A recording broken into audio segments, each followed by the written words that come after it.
Good afternoon everyone. My name is Palak and this is my partner Sneha. Today we are going to present our PPT on the topic communication skill. In this presentation we will discuss some important aspect of communication. Before starting the presentation, let us look some objective of our topic.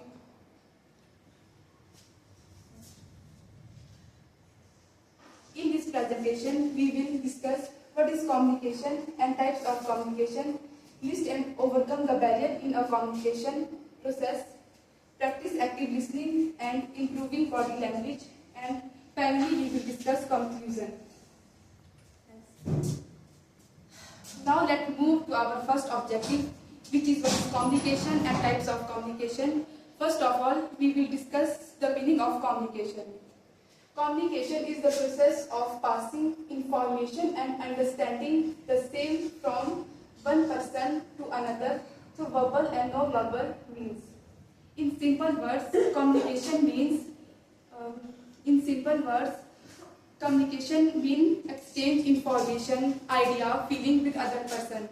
जब एक person अपनी बात दूसरे person तक पहुंचाता है और दूसरा पर्सन उसकी बात को अच्छी तरह समझता है, तो उस प्रोसेस को हम कम्युनिकेशन कहते हैं. कम्युनिकेशन वर्बल या नॉन वर्बल दोनों प्रकार की होती है.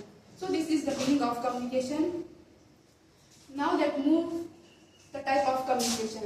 There are 4 type of communication: verbal, non verbal, visual and written communication. The first type is verbal communication.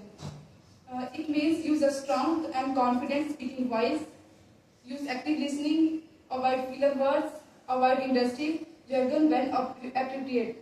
इसका मतलब है कि हमें एक्टिव लिसनिंग करनी चाहिए, कॉन्फिडेंस के साथ बोलना चाहिए और फीलर वर्ड जैसे हाँ इनको अवॉइड करना चाहिए. The second type is non verbal communication. It means notice how your emotions feel physically. Be intentional about your non-verbal communication. Maybe non-verbal communication you find effective. इसका मतलब है कि हमें अपने इमोशंस और बॉडी लैंग्वेज पर फोकस करना चाहिए और ध्यान देना चाहिए और हमें पॉजिटिव बॉडी लैंग्वेज यूज करनी चाहिए. The third type is visual communication. It means ask before including visuals. Consider your audience. Only use visual if they add value. Make them clear and easy to understand. इसका मतलब है कि हमें ऐसे visuals use करने चाहिए जो audience को आसानी से समझ आ सके और मतलब टॉपिक को इजी बनाने में हमारी हेल्प करे. The last type is written communication. It means strive for simplicity. Don't rely on tone. Take time to review your written communication. Keep a figure of writing to find effective और enjoyable. इसका मतलब है कि हमें simple और clear word लिखने चाहिए और मैसेज भेजने से पहले उसको रिव्यू कर लेना चाहिए. So we discuss some common barrier of communication. इसमें फर्स्ट है नॉइज. नॉइज का मतलब होता है कोई भी अनवांटेड साउंड जो कम्युनिकेशन में बैरियर क्रिएट करते हैं, जैसे ट्रैफिक का शोर. आप इसमें पिक्चर में भी देख सकते हैं. जो नेक्स्ट इज इनएप्रोप्रिएट मीडियम. इसका मतलब होता है कि मतलब जब हम मैसेज भेजने के लिए मतलब गलत मीडियम का यूज करते हैं तो उसको हम इनएप्रोप्रिएट मीडियम कहते हैं. नेक्स्ट है अजम्पशन. इसका मतलब है कि जब हम मतलब इंफॉर्मेशन पूरी सुने बिना ही मतलब उसको मतलब अनरिजल्ट डिक्लेयर कर देते हैं तो उसको हम अजम्पशन कहते हैं. नेक्स्ट है इमोशंस. इमोशन का मतलब होता है हमारे इमोशन जैसे मतलब स्ट्रेस या एंगर. ये भी जो है कम्युनिकेशन में हमारे बैरियर क्रिएट करते हैं. द नेक्स्ट है लैंग्वेज डिफरेंस. इसका मतलब है कि कई बार मतलब जैसे लोग डिफरेंट लैंग्वेज बोलते हैं कम्युनिकेशन करते वक्त, तो ये जो है कम्युनिकेशन में क्या बोलते हैं बैरियर क्रिएट करता है. नेक्स्ट है पुअर लिसनिंग स्किल. इसका मतलब है जब हम कोई बात ध्यान से नहीं सुनते. एग्जांपल के लिए जैसे टीचर की इंस्ट्रक्शन होगी. एंड लास्ट है डिस्ट्रैक्शंस. इसका मतलब है कि मतलब जब हम इसका मतलब है कि जो ऐसी चीजें जो हमारा ध्यान कम्युनिकेशन से हटा देता है, जैसे एग्जांपल के तौर पर mobile phone. So these are some common barriers that can affect communication. Now Sneha will take you through some other topics. Hello everyone, myself Sneha. जैसे कि अभी आपको पलक ने बताया कि कुछ बैरियर्स होते हैं कम्युनिकेशन के. अब मैं आपको बताऊंगी कि हम उन बैरियर्स से बच कैसे सकते हैं.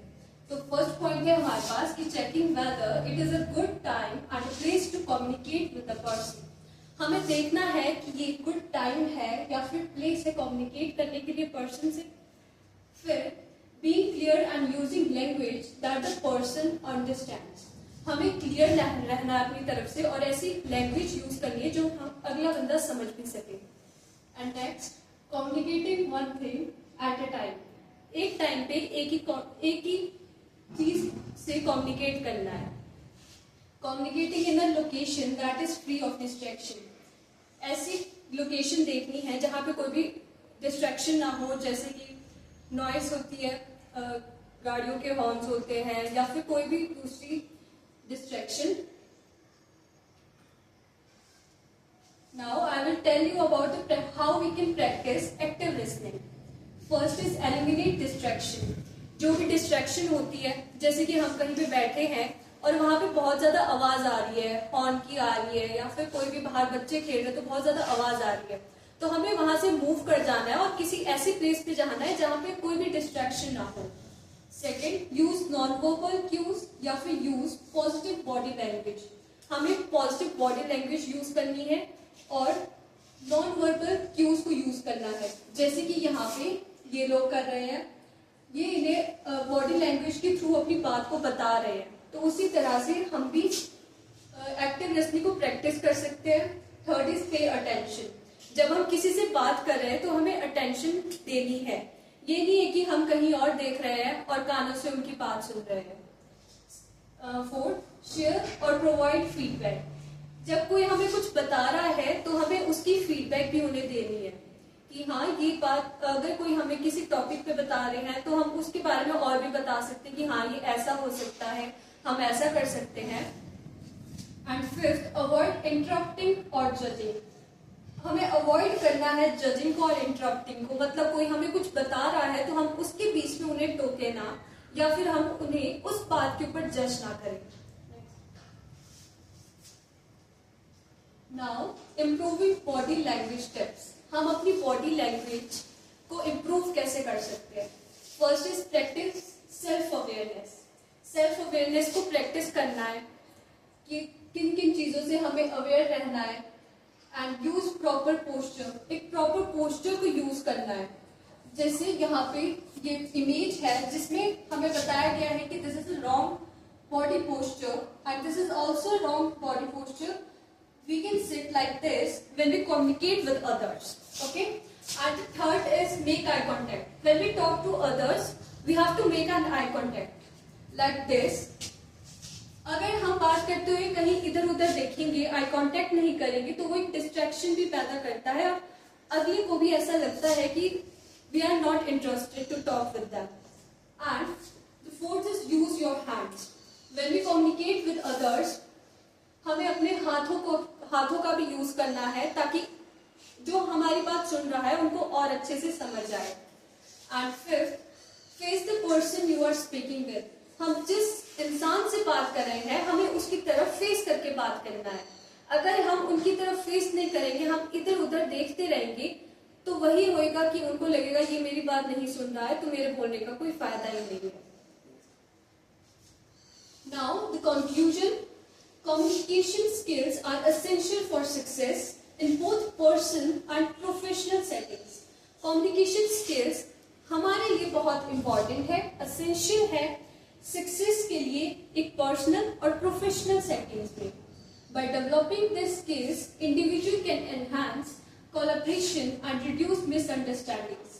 जब हमारी communication skills बढ़ेगी, develop करेगी, तो जो एक इंसान होगा वो एनहेंस कर सकेगा कोलैबोरेशन, मतलब वो डिफरेंट लोगों से मिल सकेगा, बातचीत कर सकेगा और उसके मन में जो मिसअंडरस्टैंडिंग्स होगी वो उसको भी रिड्यूस कर सकता है। And in summary, communication is a valuable asset that contributes to person growth and organisational success. Communication एक वैल्यूएबल एसेट है जो कि कंट्रीब्यूट करता है पर्सनल ग्रोथ में। मतलब कम्युनिकेशन से हमारी पर्सनल ग्रोथ होती है और ऑर्गेनाइजेशनल सक्सेस, हमें सक्सेस भी जल्दी मिलती है। Thank you.